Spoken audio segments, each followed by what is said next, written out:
All right, then let's get started. Well, first of all, everybody that is hopping on, I want to say thank you all very much to be here. And you know what? I want to take a moment and say thank you to CABDA. This is a great opportunity. You know, I know that, like, talk about an absolutely gong show year. So I want to say thank you to Tyler, thank you to Jim. Again, I didn't hear if there was an actual introduction. So I'm literally going off the cuff here because I know this technology for a lot of us is new. So, but I'm not new to Zoom, but this Excel events thing is new. So I'm going to just jump right in. So, and thanks, Jim. Really, again, he's saying I'm all set. So let's just jump right in. I want, first of all, say thank you, Jim. And thank you, Tyler, and everybody from the CABDA team. Like, talk about an organization that has bent over backwards to keep you guys, everybody in the bicycle industry, going. We want to continue this bike boom on into 2021 and 2022 and beyond. Now, what I'm going to talk about today is preparing for the post-COVID winter. Because, guys, okay, this is not about doom and gloom. Everybody who knows me knows that I'm an up guy, high energy guy. I'm all about wanting to make more sales, make an impact on people's lives. I also want to be a realist.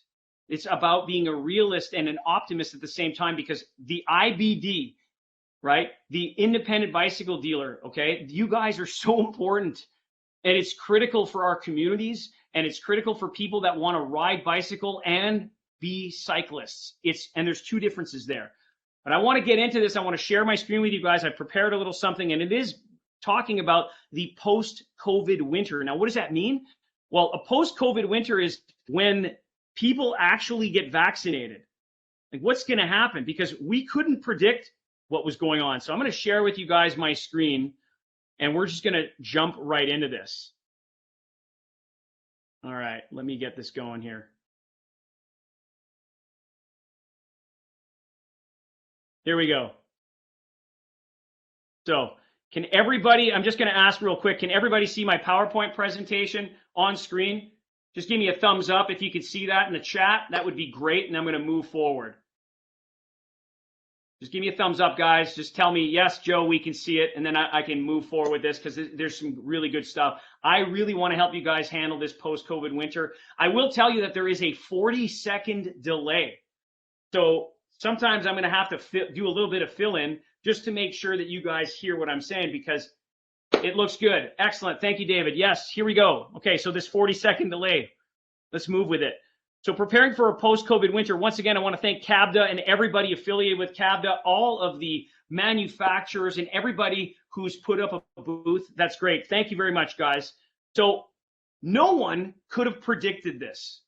Absolutely nobody. A year ago, literally a year ago in February, right, we had heard about what was happening in Wuhan. We had heard what was happening, some rumblings of some kind of virus, but nobody would have predicted that coronavirus, that the COVID-19 would have been something that would have driven people onto bikes because of social distancing, an opportunity to be able to, not be in the gyms anymore and be able to do activities outside. Nobody could have predicted this, and it became chaos, right? Many of you last year at this time, and even a couple of years ago, and let's face it, there's some of you that are involved with some Facebook groups, or you gather together, and there's a couple of Facebook groups that we know of that there's good information, and sometimes there's some people that are going to get in there and they're going to be trolls and they're going to be angry. And just a year ago, there were people that were complaining about, hey man, traffic's down, things are sucking. And then a year later, here we are, and we've gone from empty to being empty. It's huge, right? So last year we were complaining about not having enough business. Today you're saying, some of you are actually saying, I hate people. I literally see this in some of these Facebook groups where some of you, and the same people, and you know who you are. A year ago, you were like, oh my God, my business is sucking. I can't get enough traffic in the door. And now, not even 12 months later, these same people are going, oh my God, I hate people. And it's like, guys, I mean, it's a magical time for us right now. It's absolutely magic. And we've got to be able to maintain the magic, right? You're shooting fish in a barrel. And I'm not talking all of you, right? I'm not pointing fingers at specific stores. You know who you are. There are people that are order taking. You're not doing sales, right? There are people that are walking in the door, right? They're walking in the door and they're saying, yeah, you know what? I'm looking for a bike. And people are saying, how much do you want to spend? And they say $500, and you show them a $500 bike. I can tell you right now that you're not doing anybody a service. You're just taking orders. And then are you adding line items to your invoice to improve your blended margin? So right now you're running out of inventory, right? And this has happened, guys. People have run out of inventory, right? So their $500 bikes are gone. The manufacturers, the brands, their bikes are gone. So then you jump up to the $799 bikes or the $999 bikes. And here's what happened just 10 months ago, 9 to 10 months ago, people ran out of their $499, $599 bikes, and then they took their $799 bikes and even their $999 bikes, and instead of selling them at full price, people started discounting. Because nobody predicted that this COVID thing was going to be as rampant as it was until it was already too late. And then the margin that you had the opportunity to truly make, you were discounting. And then the supply chain breaks, right? There's no bikes, there's no parts, there's no tubes, there's no accessories. And so now we're shooting ourselves in the foot, which is not a good plan, right? But we got to ask ourselves before moving forward, okay, where did the money come from? I mean, it's not like, hey, all of a sudden the globe just turned around and said, I'm going to start riding a bike. Hey guys, let's really think about this. The travel industry alone, as one example, okay? I'm going to give you guys 3 quick examples. The travel industry, according to Forbes, had an impact, a loss of $1 trillion, over 100 million jobs lost due to coronavirus, due to COVID-19. That's $1 trillion. Where did the money come from? Well, the dining and bar industries, right? I mean, bikes and beer. Let's face it, guys, right? Well, the dining and bar industries, the impact on that was $675 billion. So now we're at $1,675 billion. Let's move along. Where did the money come from? What about entertainment? Things like concerts, movies, sporting events, people that have season tickets. They're season ticket holders. Season tickets to football games, baseball games, hockey games, basketball games, whatever your sport of choice. Those aren't cheap. Like, the money came from somewhere, and it came into the bicycle industry. We are so blessed. Now the question becomes, what's going to happen? Because brands right now in 2021, we all know production has been taken care of since last year. Brands are doubling down on production, right? Not for 2021. The numbers are written in stone. It's too late to be able to do anything for this year. Brands are doubling down for 2022. Think about this. As an IBD, as a retailer, you have an opportunity right now to look in the crystal ball. And I'm just going to paint a picture for you, and it's not foolish. This is really something that we need to look at. Brands are doubling down on production, not for 2021, 2022. Brands are doubling down on production. So my question to you is, after COVID, what kind of pressure does that put on you? I'm just asking the question. What kind of pressure does that put onto the independent bicycle retailer? I understand that right now at the moment, everybody needs product. I get it. Today, right. What control do you have over the products that you can get your hands on today? That's one thing. And that could be whether it's new. And listen, there's some of you that are doing a great job with getting used product and refurbishing it and selling it. That, again, it's not for everybody. I get that. Everybody's got a different business model. I'm just giving you information because many of you have been in your lane, literally like this, because you have few people in your store. You're running around like chickens with your heads cut off, and understandably so. All right, like businesses are going absolutely nuts. You're in the gold rush of the bike industry. I get it. But in 2022, with the fact that brands are doubling down on production, what is that going to look like? What kind of pressure does that put on you? Where's the opportunity, right? Like, So I'll give you an example. Just recently, if you go check out the National Bicycle Dealers Association website, it's a great couple of podcasts there. It's fantastic information. And the brands that are on are saying, yeah, we're doubling down, man. And the belief is we've created this new culture of riding fans. And you know what? I totally agree. There is a new culture of riding fans that every one of us, myself included, we have a responsibility to maintain these relationships with these people so that we get more people involved in riding bikes or cycling. And there is a difference, because there's cycling as a sport and there's riding bikes because it's fun. And we have to understand the difference. This idea that some of us are, I'm a cyclist and I don't want to have somebody on an e-bike, or I don't want to have somebody who's a rookie in my way. We have to start considering the fact that if we want this bicycle boom for the business to keep growing, we've got to remove these blinders and help ourselves to get more people riding bikes, right? There's an opportunity right now. Pre-COVID numbers, there were essentially two categories that were growing. E-bikes, clearly the winner. The electric bike continues to grow rapidly globally. If COVID was not around, the e-bike would still be growing. The other category was gravel, and obviously not to the level of e-bikes. And the opportunity or threat, and you have to ask yourself this question, everybody, is will manufacturers be putting pressure on you, or will you have an opportunity buy? And that's something that you need to ask yourself. Now, consumer direct brands are also doubling down. We all know this brand, and if you don't know it, I'll tell you this much. Last week, Rad Power Bikes just got $150 million of an investment. This brand has been around since 2014, and they now are over $250 million in annual revenue. They are not small potatoes, and in a very short period of time, we have to remind ourselves, this is just one consumer direct brand. So the question then is, for every time that somebody who's not you sells a bike, how does that impact you?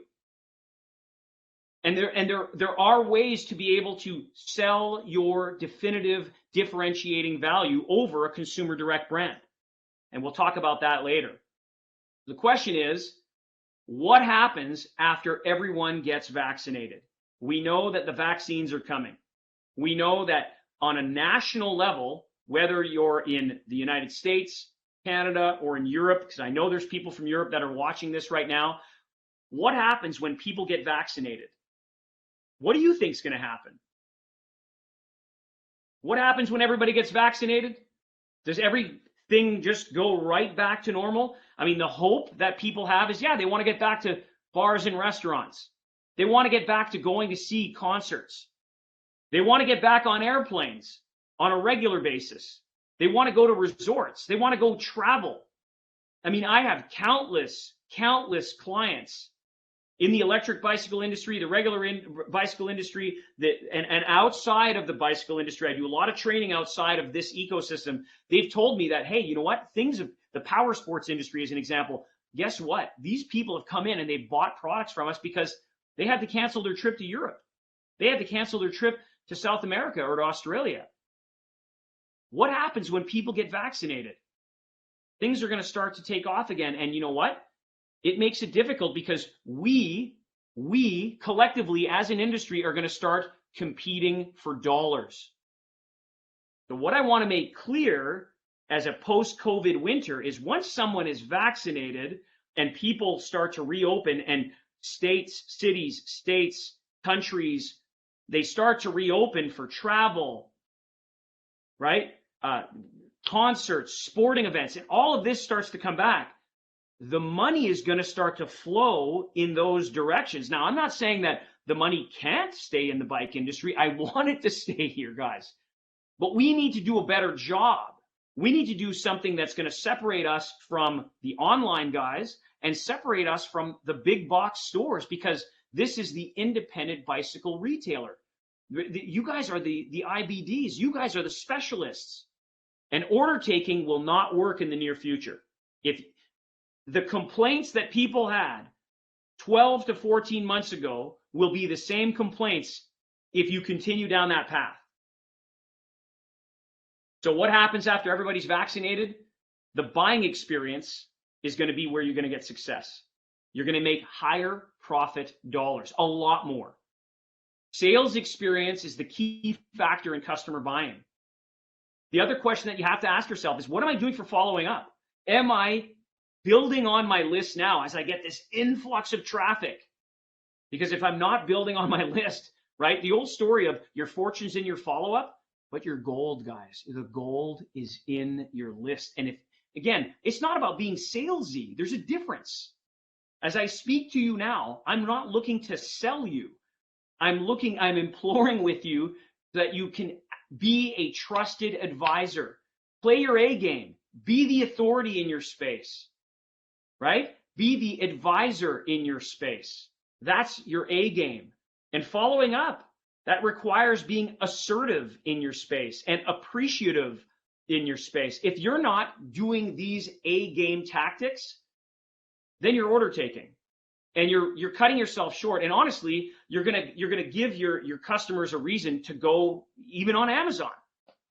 The question I'll ask you is, how many of you, and I asked this in Chicago last year, how many of you have ever experienced somebody come into your store, buy a bike, 3 weeks later, walk in with a box that says Amazon on it with a whole bunch of accessories, which, by the way, the same accessories, the exact same brand of accessories are up on your wall.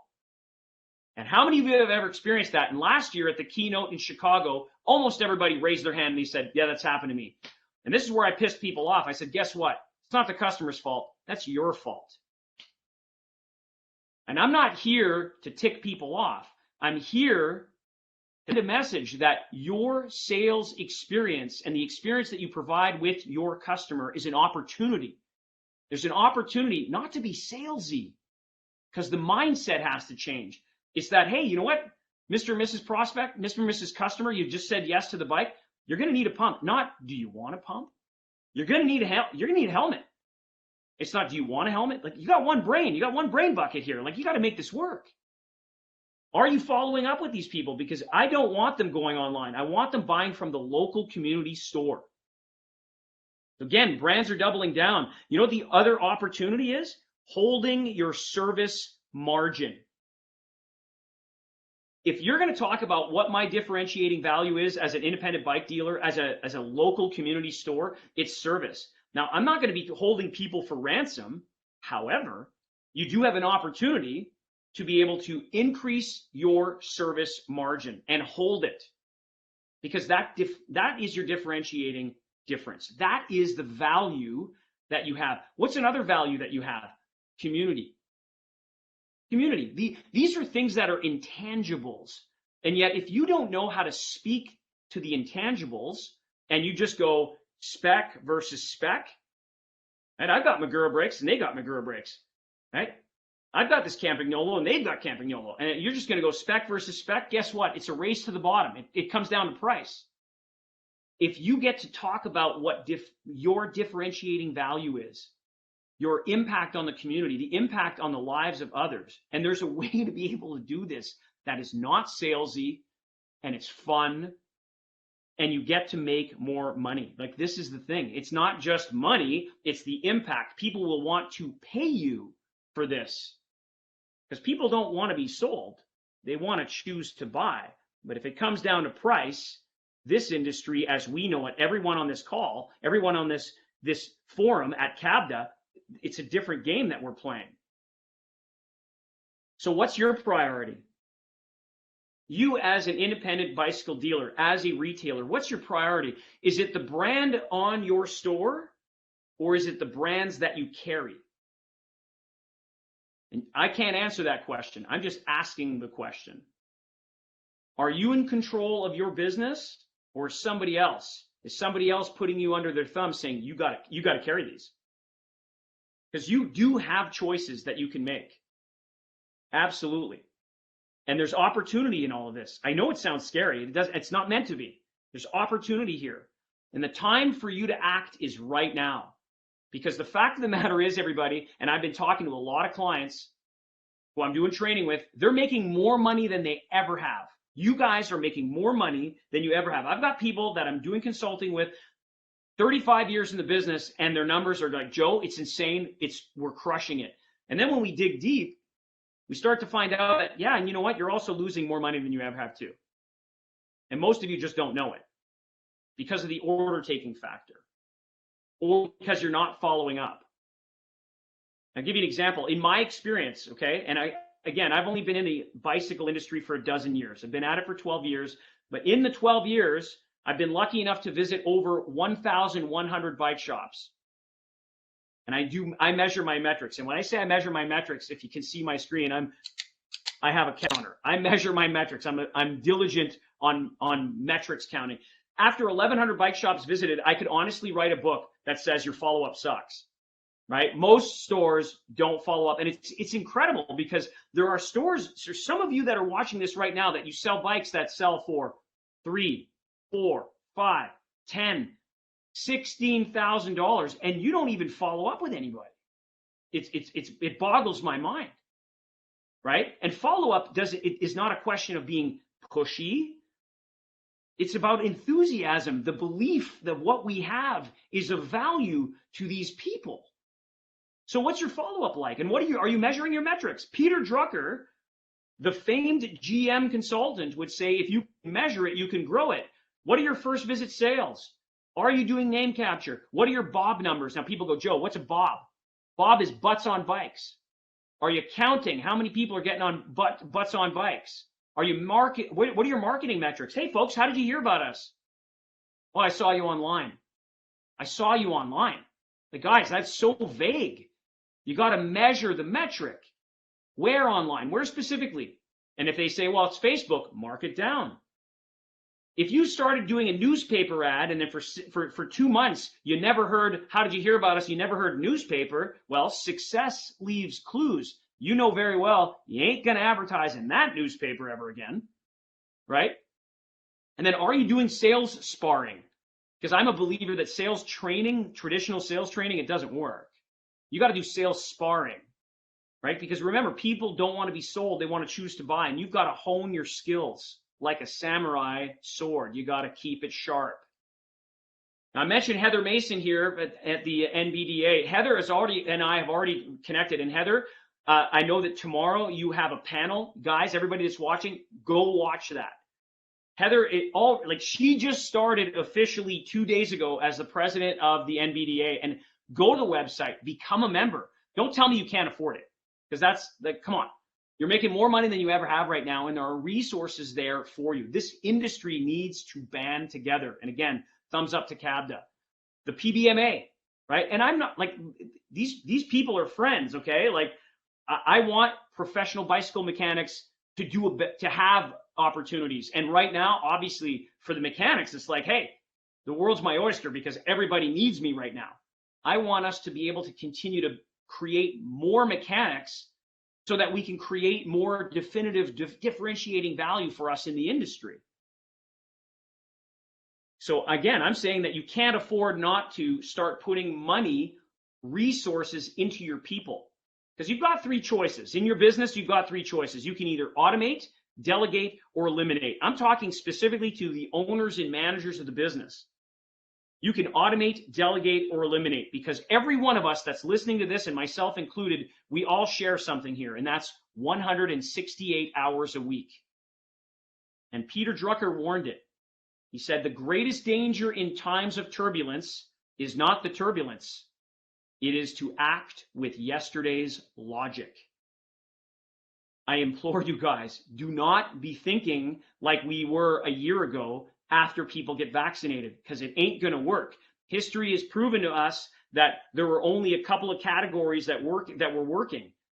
So you got to change the mindset in terms of your approach, and you've got to hop on certain bandwagons, and you've got to release certain things that don't work, because success leaves clues. When you change your mindset and your skill set, you're going to be able to dominate. And that's what I want for us as an industry. I want us to start changing the way we look at things. I want us to start thinking of, hey, everybody else is against me, as opposed to how can I help my prospect? Don't think about what everybody else is up to. What can I do to help these people that are here now? And how can I provide value at a profit? I'm letting you guys know that you're allowed to be profitable. Mark Cuban, who you guys know, who's in Shark Tank, his quote is, "Sales cures all." When your mindset is that of, hey, you know what, we're going to make profitable sales, high margin sales, and we're going to be able to give people value, that's a good mindset. Then it's a question of, what are your skills to be able to do that on a repetitive, measurable basis? That's how you're going to be able to dominate. Because guys, winter is coming. Like it or not, the vaccine is coming. And within a year from now, if you think all of this extra inventory that's going to get built is going to, the demand is going to be the same when people go back to travel, dining, bars, restaurants, movies, their football, baseball, hockey, basketball games, and everything else where we've been locked out of. I'm asking you to maybe rethink this a little bit. And ultimately, at the end of the day, if you just do this, if you prepare for the worst, just prepare for the worst and say, you know what, Joe Marcoux, you're wrong, man. Okay, do yourself a favor and prepare for the worst. You'll still be at your best. So tomorrow, there's two things that I'm going to finish up here with. Later on today at 3:30, I'm going to show you how to defeat the 4 horsemen of the cycling apocalypse. All right? How to defeat those 4 horsemen of the cycling apocalypse. The Amazoners, right? The direct-to-consumers, the discounters, and the purists in our shops. And I'm not saying there's anything wrong with being a purist. It's a question of mindset. I'm going to show you that at 3:30 today. And then tomorrow, I'm going to show you how to make a fortune on autopilot. Hit the button in the bike industry. Make a fortune on autopilot in the bike industry at 1 o'clock. That's right after Heather Mason and her panel are done. So come check it out. And with that, I am done. So I want to thank everybody, and I want to thank CABDA once again for allowing me to be here. I think it's a great opportunity. And you know what? I know it's crazy, this kind of online world that we're living in, but there's a huge opportunity for us to be able to make this work. And there are so many other resources available to you, the independent bike retailer, here at CABDA. And there's manufacturers that do honestly have your back. So I wish you guys an incredible 2021. I want this to be absolutely outstanding, and I want you to be profitable, make an impact in your community. More importantly, I want you to be ready for 2022. You can make decisions right now that will make 2022 and beyond the best year yet. Thanks, guys.